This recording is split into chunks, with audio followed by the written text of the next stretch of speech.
The Great Reset had to happen, and the human mind couldn't interfere with their plans. The human mind had to be suppressed. People were thinking for themselves. They didn't need bombs or chemicals. They understood that the most powerful weapon was fear. It ate at the human condition, like caged rats around our heads. Our thoughts just rotted, decayed, until the old world had just become a part of our imaginations. By dismantling the core of society, they divided us, making people fight with one another. It allowed this to become a psychological war amongst the people. The virus collapsed the economy, allowing the New World credit system to be introduced. National governments formed to become a one-world government, and religion became illegal. No one could pay their mortgages. Property became government-owned. You stayed in line or you were hunted down like a witch. Police were given 100% power, and the city's empty offices became the workstations for the fascist state. The collection of data and monitoring human behaviour became the stable economy.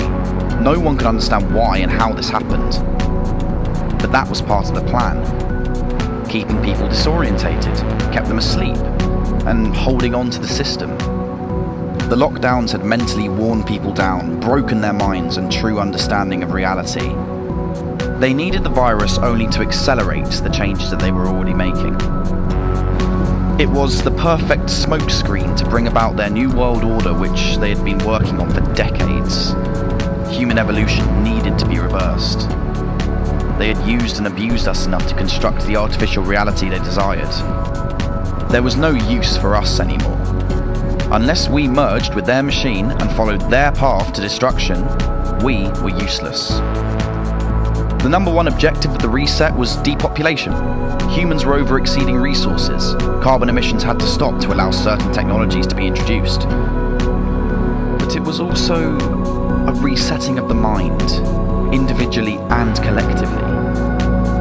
They pulled us through everlasting satanic rituals to give us human trauma, allowing them to steer evolution as they wished.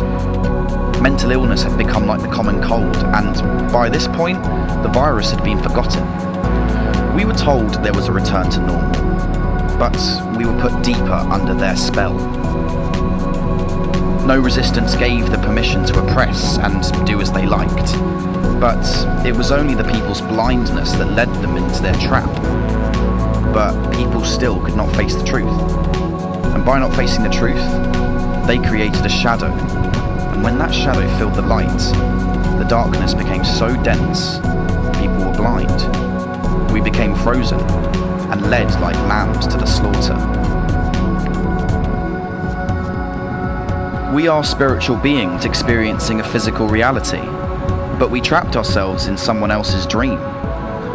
The dream seems real, but we do have the ability to change it at any time.